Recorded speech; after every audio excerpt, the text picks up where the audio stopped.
E agora nós vamos conversar com o secretário municipal de saúde, Adenilson Lima e Silva, que está aqui no estúdio do Política Cruzada e vai detalhar isso tudo para a gente. Secretário, muito bom dia, obrigado pela sua presença.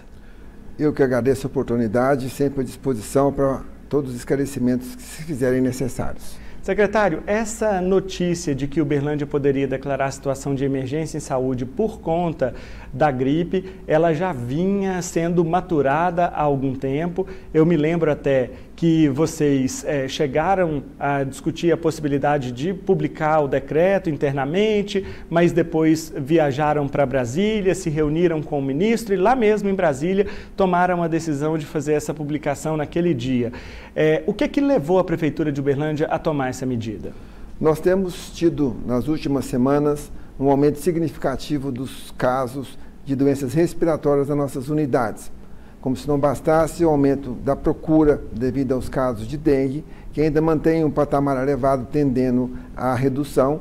Nós aumentamos, nas últimas 3 semanas, um grande número de casos, principalmente na área pediátrica, onde tivemos que reforçar as escalas das nossas unidades, das 4 unidades que fazem o atendimento.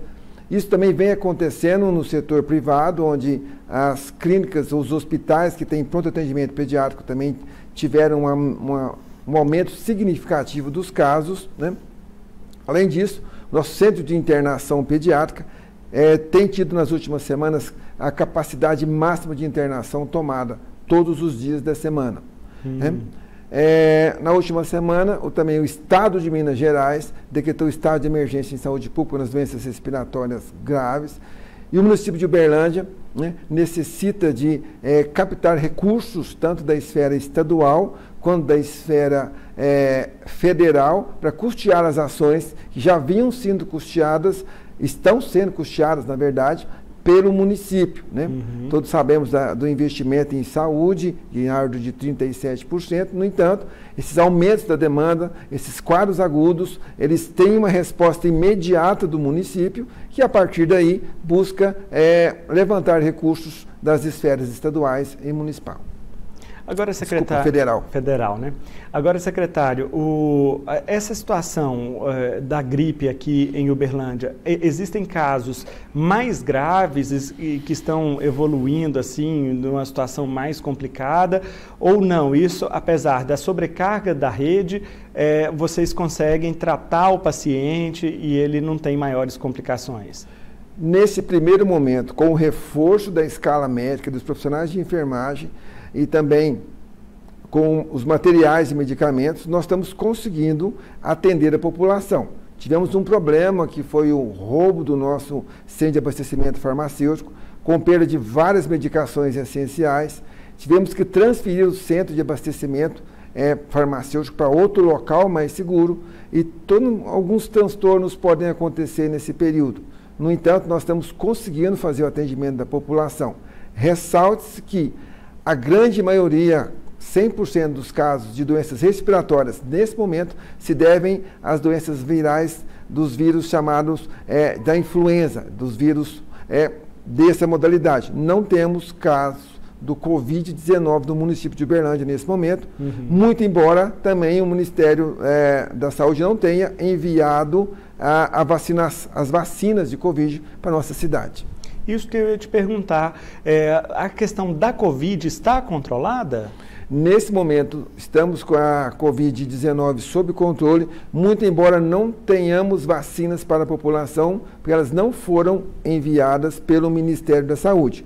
Ressalte-se que, apesar do grande aumento pediátrico, né, nas nossas unidades, né, não temos uma cobertura vacinal da faixa etária pediátrica, que vai dos 6 meses até os 5 anos, 11 meses e 29 dias. Então, temos cerca de 20% em média, mas em algumas regiões 14%, outras regiões 13%, em média de 15% a 20% de cobertura da população pediátrica. Então, a vacinação ela não tem sido feita pelos pais, o que também dificulta o trabalho da Prefeitura Municipal de Uberlândia, que precisa completar 90% dessas crianças de 6 meses a menores que 6 anos, com a vacinação de influenza. Então, isso tem sido um fator importante, Estamos aí próximo de 60 dias da vacinação e a cobertura ainda é muito baixa, assim como os maiores de 60 anos, que são os grupos prioritários do Ministério da Saúde. As crianças, conforme eu disse, as gestantes e as pessoas com mais de 60 anos, que são os públicos mais vulneráveis às doenças respiratórias graves. Os adultos podem ter pneumonia, assim como as crianças, as bronquiolites, as pneumonias. Então, a vacinação, nesse momento, é uma arma muito eficaz para reduzir as pessoas que procuram nossas unidades para serem atendidas ou serem internadas nos nossos leitos de internação. Secretário, vamos detalhar um pouquinho melhor essa questão, então, da vacinação. O Ministério da Saúde classifica alguns grupos como sendo os prioritários. O grupo dos idosos, esses sempre costumam vacinar mais. Esse ano eles não estão vacinando? Estamos próximo de 30% de cobertura vacinal da população 60 mais. Então, é muito pouco. É uma cobertura relativamente pequena e esperamos que a população compareça aos pontos de vacinação disponíveis em toda a cidade.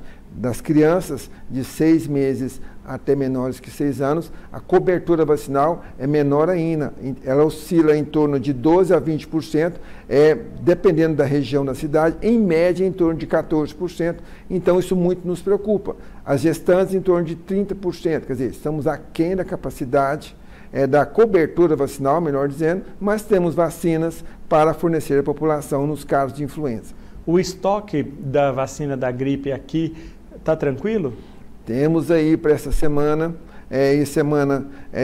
80 mil doses, que é mais que suficiente, com a possibilidade de buscar mais doses em Belo Horizonte, se for o caso, mas temos abastecidos aí para chegar a um número adequado e chegar à cobertura vacinal desses grupos prioritários. Lembrando que a vacina está liberada para toda a população. Todas aquelas pessoas que quiserem se vacinar, elas poderão procurar as unidades de saúde para que seja feita a vacinação. Lembrando que temos a unidade na Praça Atual Vilela, a unidade no Cantinho da Saúde. Então, todas as unidades têm a vacina de influenza disponível. O Cantinho da Saúde que o senhor fala é no Terminal Central? Exatamente, no Terminal Central. Secretário, ontem a Prefeitura fez um esforço para fazer o dia D da vacinação contra a gripe. Vários locais de pontos de aplicação de vacina foram instalados em Uberlândia, nos postos de saúde, nas unidades básicas. Enfim, estava uma mobilização muito grande. Mas quem eventualmente não tenha ido, pode ainda procurar, a partir de amanhã, a rede de saúde para tomar a vacina, então? Todos os pontos de atenção estarão com as vacinas disponíveis para aquela pessoa que não procurou nossos pontos abertos no sábado, possa se vacinar. Então, temos vacinas disponíveis. Convido e peço a essas pessoas que procurem nossas unidades para atualizar seu cartão de vacina, com ênfase nas doenças respiratórias, na vacina contra a influenza, principalmente. A situação de emergência tem algum prazo específico para terminar? Nós decretamos por 180 dias, lembrando que o estado de emergência, devido à dengue, ele continua em vigência. Nós temos ainda um número de casos de relevância procurando nossas UAIs, temos um número menor de internações, mas os casos agudos, eles têm frequentado nossas unidades de atendimento. As salas de hidratação, elas não foram ainda desmontadas, continuam com a boa lotação, temos mais de 100 leitos de hidratação. Continuamos com leitos de retaguarda nos nossos hospitais, tanto no Hospital Municipal quanto no Dr. Hansen, como na nossa nova unidade de internação. Estamos fazendo a transição do antigo centro de internação de crônicos para a nossa nova unidade aqui no Moarama. Então, em todos esses locais, temos pacientes ainda internados por dengue e alguns casos agora, tanto de pessoas adultas, conforme eu disse, no centro de internação pediátrica com doenças respiratórias. Então, nós temos 2 epidemias ao mesmo tempo em andamento? Temos 2 estados de emergência em saúde pública. O estado de emergência na dengue ainda continua vigente. Nós ainda necessitamos de um aporte financeiro do governo federal e do estado, que ainda não chegaram, mas já estão programados para chegar, de vital importância para as ações que já duram aí cerca de 60, quase 90 dias. Ainda uma segunda epidemia, que são as doenças respiratórias, o qual esse estado de emergência é fundamental para que nós possamos aumentar o número de médicos, trazer mais materiais e medicamentos, aumentar o número de profissionais da enfermagem, assistentes sociais. Então, esses estados de emergência, eles servem como possibilidades de arrecadação de recursos para auxiliar o município no custeio dessas despesas que não estavam planejadas inicialmente, um aumento agudo de pessoas que vão às nossas unidades.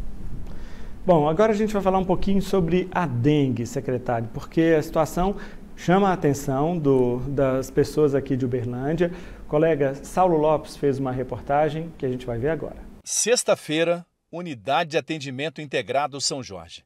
Corredores cheios. A Ana Clara, que já teve chikungunya, agora foi premiada com sintomas da dengue. Dor, vômito, tontura. Desde que hora começou? Ontem, o vômito foi meia-noite, né? Ali, madrugada afora. Tem mais nem o que vomitar e o estômago tá querendo que vomite. A Sirlene não pode nem ouvir falar. Foi eu, minha filha e minha sobrinha que pegou, no mesmo tempo. Só que a que ficou mais ruim foi eu. Minha filha e minha sobrinha já melhorou. Eu não, eu fiquei 10 dias aqui no AIA. Passei muito mal que eu pensei que eu ia morrer, de tanto mal que eu passei. Um mosquito que há décadas mobiliza a autoridade no assunto. O doutor João Carlos, da Universidade Federal de Uberlândia, é uma delas.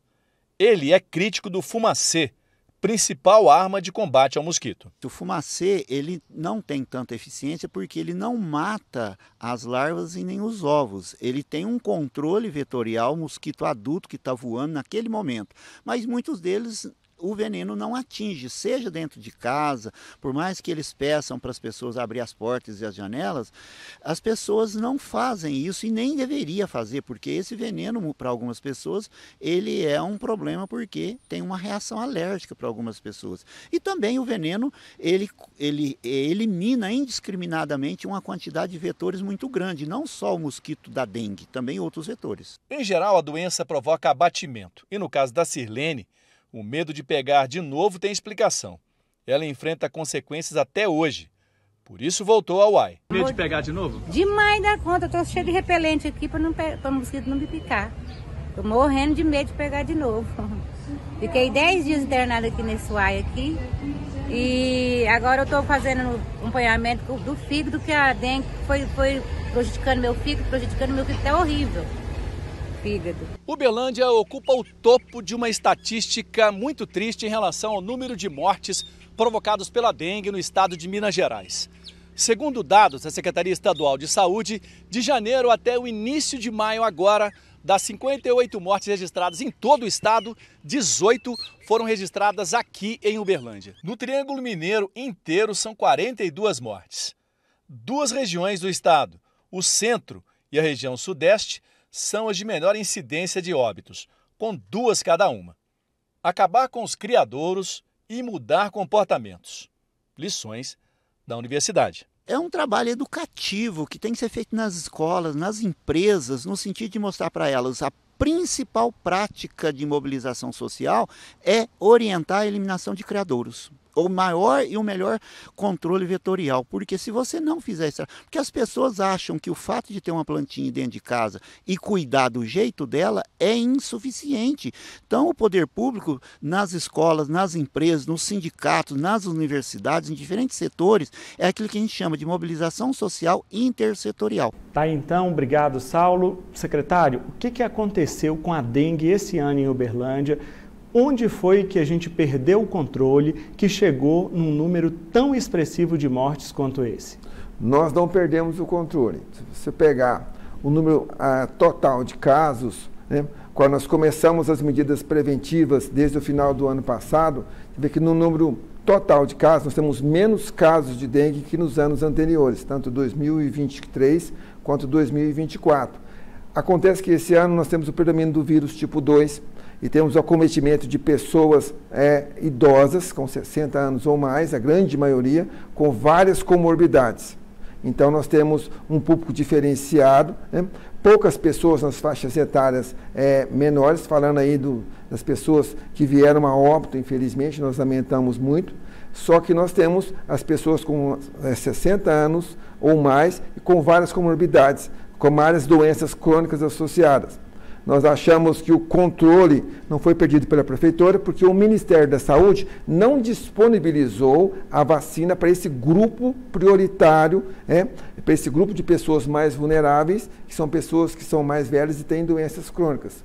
Acreditamos que se houvesse a disponibilização da vacina para esses grupos que foram mais acometidos nos casos mais graves que levaram a óbito, tanto de pessoas mais velhas quanto de pessoas mais graves, poderíamos ter um número menor de mortos. Então, nossa primeira ideia é que a vacinação poderia ter sido estendida. Inclusive, o município solicitou ao Ministério da Saúde a ampliação do público-alvo, que hoje é dos 10 aos 14 anos, e o Ministério diz que tinha programado neste ano a vacinação para dos 10 aos 14 anos, que tem uma baixa cobertura vacinal de passagem, e nós gostaríamos de ter vacinado outras pessoas, principalmente as pessoas com maior predisposição a casos graves. Então, vamos falar um pouquinho mais sobre isso, secretário. Hoje, a vacinação disponível pelo Ministério da Saúde é essa faixa entre 10 e 14 anos, certo? Certo. E aqui na cidade, as pessoas, as mães, os pais levaram essas crianças com essa idade para se vacinar? A cobertura é adequada? Desde abril do ano passado, nós começamos a campanha de vacinação, assim que o Ministério liberou as doses. Nós temos cerca de 40% a 45% das crianças e adolescentes de 10 a 14 anos que tomaram 2 doses e, acredite se quiser, cerca de 25% tomaram apenas 1 dose. Então, longe do público-alvo, que seria 90% dessa população de 10 a 14 anos, em torno de 50 a 60 mil crianças e adolescentes. No entanto, mesmo assim, temos uma baixa cobertura vacinal. Explicável, porque eles são óligos sintomáticos, os sintomas de dengue nessa faixa etária, eles são muito menores que numa pessoa adulta, normalmente, se varia de pessoa para pessoa, e que poderia explicar a baixa adesão à vacinação, não é nada cientificamente comprovado, mas que Uberlândia, apesar de todos os esforços da vacina disponível em todos os pontos, nós não tivemos uma adesão dos pais para crianças e adolescentes na faixa etária preconizada pelo Ministério da Saúde, entre 10 e 14 anos. Só para confirmar os dados, primeira dose quantos por cento? Em torno de 40% a 45% tomaram 2 doses. Em torno de 25% tomaram apenas 1 dose. Ah, tá. Então, 25% tomaram 1 dose, 40% tomaram 2 doses? Na verdade, a pessoa vai tomar a primeira dose, tem um intervalo aí de 60 a 90 dias para ele tomar a segunda dose. Certo. E ele não aparece na segunda dose. Não volta. Bom, secretário, qual foi o objetivo, qual que é o sentido do Ministério da Saúde em liberar a vacina para essa faixa etária, na visão do senhor, tendo em vista que não é uma faixa etária que apresenta muitos sintomas mais graves, como o senhor mesmo mencionou, e tendo em vista ainda mais que nós temos uma faixa ou um grupo muito mais delicado, são os idosos e principalmente os idosos com doenças crônicas. Por quê? Qual é o sentido, né, no entendimento do senhor? Historicamente, Uberlândia, nos últimos 10 anos, a faixa etária que mais é acometida dos sintomas da dengue, ela vai dos 25 aos 40 anos. Historicamente, nós temos o setor de epidemiologia que levanta as pessoas que mais procuram as nossas unidades, são as pessoas, vamos chamar da faixa etária mais produtiva, das 25 aos 40 anos. Nos extremos, temos menos pacientes, e na faixa etária 70 a mais, um número bem reduzido. O que pode explicar tecnicamente é que eles queiram desenvolver a imunidade nesse público mais jovem, para que no futuro próximo eles sejam imunizados.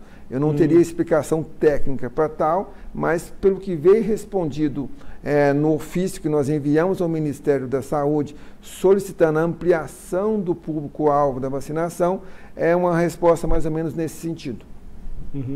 Agora, alguma sinalização, o senhor naturalmente participa de encontros com o governo federal, esteve em Brasília recentemente, conversou com o ministro da Saúde, há alguma sinalização para ampliar esses grupos a curto prazo pelo Ministério da Saúde? Eu acho que os dados epidemiológicos que vão ser revelados agora nesse ano e no ano passado vão levar o Ministério da Saúde a repensar a estratégia de vacinação. Nós temos um excelente relacionamento com o Ministério da Saúde e achamos que os dados epidemiológicos e também a disponibilidade de vacinas, temos notícias de vacinas sendo fabricadas no Brasil, também a questão de importação e a disponibilidade financeira por parte do Ministério da Saúde, ele possa nortear um aumento da faixa etária das pessoas que devam ser cobertas, né? Porque os dados epidemiológicos das pessoas que vieram a óbito em Uberlândia mostram uma realidade diferente das pessoas que se vacinaram e achamos que essas pessoas, conforme eu disse, maiores que 60 anos e com várias comorbidades, elas mereceriam ser vacinadas para ter mais chance de desenvolver, menos chance, na verdade, de desenvolver as formas graves. Só para a gente esclarecer, esses dados epidemiológicos que o senhor se refere, desses 21 mortos por dengue em Uberlândia, a maioria são pessoas com mais de 60 anos? Exatamente. Temos pessoas com menos de 60 anos também com comorbidade.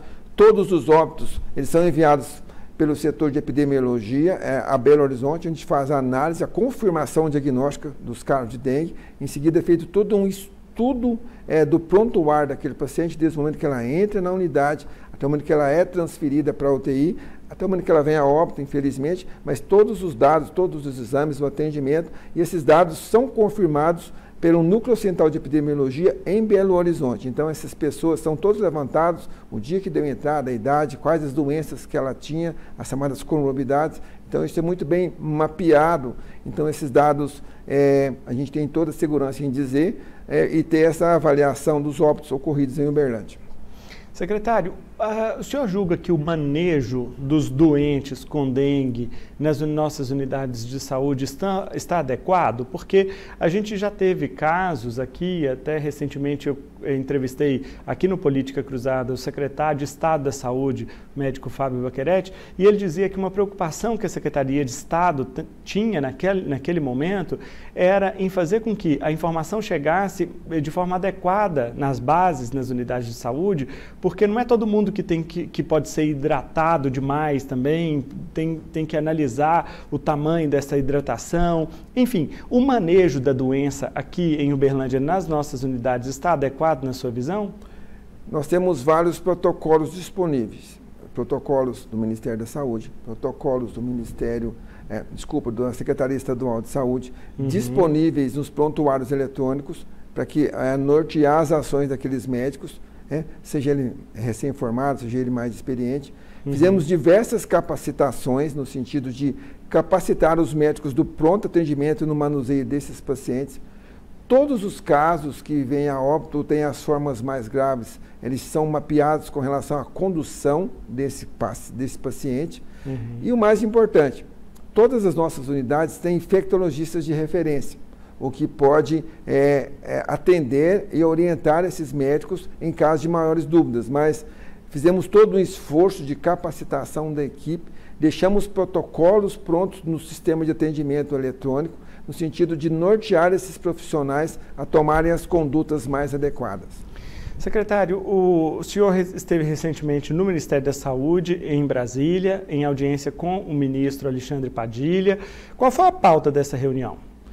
Nós tivemos 3 assuntos importantes, nós já tratamos aqui do estágio de 2 deles, né? Tivemos também conversando sobre a implantação do SAMU e UPA em Uberlândia, que é um processo que está em andamento. E como que está esse andamento? Eu vi que vocês já anunciaram que o SAMU deve começar a operar aqui na cidade no aniversário da cidade, em 31 de agosto, mas como é que estão as tratativas com o Ministério da Saúde? Vai vir dinheiro do SUS? Vamos lá.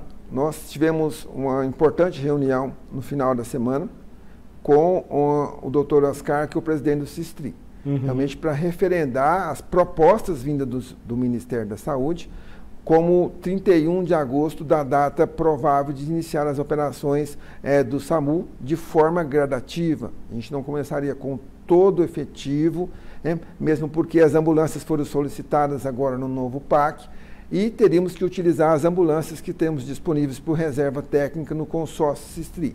Também foi definido as adequações, tanto na estrutura física como na estrutura de informática, como também nas adequações dos recursos humanos, médicos para as ambulâncias, médicos para a central de regulação, profissionais da área de enfermagem, os técnicos administrativos necessários ao financiamento, ao funcionamento do SAMU em Uberlândia nessa data.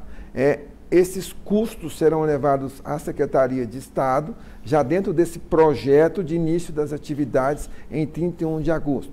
Então, nós acordamos com o consórcio, Uberlândia voltou a fazer parte do consórcio, definimos essa atuação e como é que vai ser feito isso no dia 31 de agosto, a partir do 31 de agosto, onde teremos a regulação do 92 do SAMU e teremos uma regulação única, onde serão reguladas as chamadas de pronto atendimento, tanto para o SIAT, que continuará funcionando, tanto para o SAMU.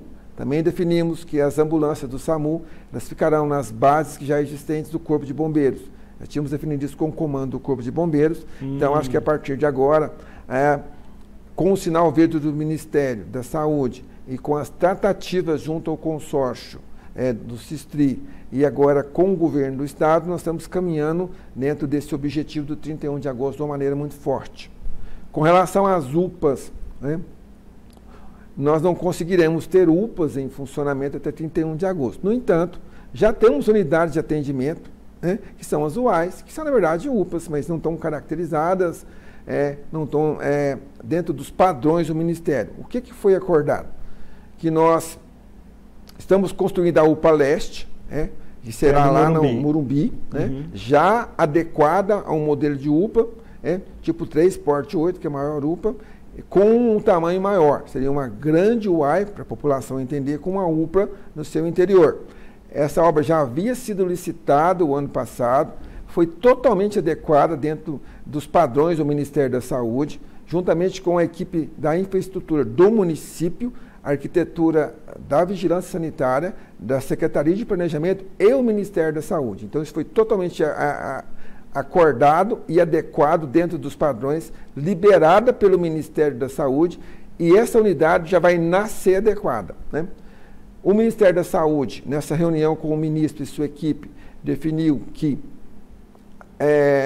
investiria cerca de 8 milhões para adequação da UAI do São Jorge, que já foi UPA Sul no passado, em uma UPA Sul também, para que nós possamos receber os recursos da habilitação, tão importantes para nós hoje, porque as UAIs elas são totalmente custeadas pelo município, e temos com a habilitação da UPA Sul, inicialmente, uma construção mais rápida, mas orçada em torno de 8 milhões, de receber os recursos, tanto do Estado quanto da União. Então, esse é o segundo grande passo, e tivemos na última sexta-feira, às 14 horas, uma reunião técnica importante para direcionar esse pleito, essas ações, que a partir dessa reunião, na próxima semana, temos um cronograma já de trabalho. Por outro lado, o Ministério também investiu 8 milhões na chamada UPA Oeste, no bairro Monte Hebron e adjacências. Então, nesse sentido... Essa tem que construir, né? Essa terá que construir. Vai utilizar o mesmo projeto da UPA Leste, do Morumbi, da UPA Morumbi, da UPA Leste, como queiram, e está orçada em 18 milhões de reais.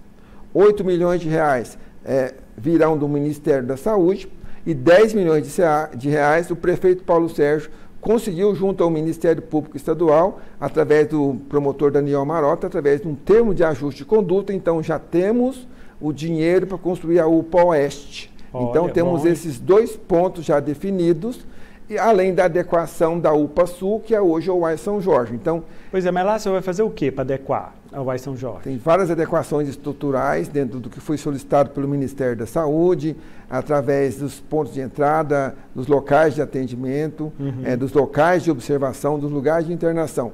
Até que essas estruturas fiquem prontas, né, precisávamos ter uma unidade que fosse referência para os pacientes do SAMU, assim como hoje temos as 8 outros UAIs que são referências para o SIAT. Para o SAMU 192, a UAI do Roosevelt, que hoje tem pediatria, clínica e traumatologia, ela será referência nesse primeiro momento, até que essas unidades que estão sendo ajustadas, estão sendo adequadas, e até que seja construída. O tempo de construção da UPA Leste está em torno de 16 a 18 meses, sendo que esse dinheiro já está em caixa. O mesmo tempo para a construção da UPA Oeste, que seria no Monte Hebron, mas essa obra precisa ser licitada ainda. E o tempo de A adequação da UAI do Morumbi, ele está em torno de 6 a 8 meses, mas que não compromete o atendimento, considerando que quando o SAMU começar, a UAI do adequação da São Jorge. São Jorge. Então, porque essa é a minha dúvida. Então, para agosto, não dá tempo de fazer a adequação do São Jorge? Nós vamos fazer o máximo possível, assim que os recursos forem liberados. Vamos fazer um plano de ação para executar o máximo possível até 31 de agosto. No entanto, já temos a UAI do Roosevelt, que poderá ser referência caso as adequações não estejam totalmente concluídas. Entendi. Tá, agora, e o dinheiro do custeio das UPAs e do SAMU? O que o ministro Alexandre Padilha falou sobre o custeio? Uma vez concluídas as adequações da UPA Sul, da UAI de São Jorge, nós temos candidatos a serem habilitados rapidamente e receber. Para uma UPA modificada ou ampliada, que se chama quando a gente não constrói a UPA nova, o custeio em torno de R$300 mil da União e R$300 mil do Estado. Então, hoje, teria em torno de R$600 mil que receberíamos para custeio da UPA Sul, que custa a nós hoje em torno de R$2,5 milhões mês. Quando tivermos uma UPA nova, receberemos R$500 mil de custeio do governo federal e R$500 mil de custeio do Estado, em torno de R$1 milhão, que corresponde a 50% do valor que gasta um UAI de médio porte, sendo que as UAIs de grande porte, como por exemplo o Roosevelt, como por exemplo o Planalto, custam em torno aí de R$2,8 milhões, R$3 milhões mês aos cofres da Prefeitura Municipal de Uberlândia. O senhor prevê um aumento na capacidade de atendimento, na quantidade de atendimentos em si, instalando o SAMU aqui, que passa então a ser regional? O senhor considera que isso pode aumentar a quantidade de pacientes na nossa rede? O Plano Regional de Atendimento às Urgências ele é bem desenhado, né, no sentido das cidades terem seus pontos de atenção. Araguari tem sua UPA, o Prata tem seu pronto atendimento, Monte Alegre tem seu pronto atendimento. Poderia, às vezes, numa situação de acidente de múltiplas vítimas, haver um número maior de pacientes que vão ao nosso sistema, mas eu não creio que haverá um grande fluxo de pacientes que vai aumentar enormemente a procura das nossas unidades, que são referência do SAMU, né? Tendo em vista que tem uma central de regulação que vai nortear as ambulâncias, então tem protocolos. Então, assim, não creio que haverá um grande aumento de procura nas nossas unidades. Esse é Adenilson Lima e Silva, o secretário municipal de saúde de Uberlândia, falando aqui conosco. Secretário, olha, muito obrigado pela sua presença mais uma vez, viu? E uma boa sorte lá na secretaria. Traga notícias boas para a gente. Traz a notícia da vacina da dengue para todo mundo, secretário, da próxima, viu? Danilo, eu agradeço a oportunidade, estou sempre à sua disposição, sempre que necessário. Muito obrigado aí pelo espaço a nós concedido. Eu que agradeço.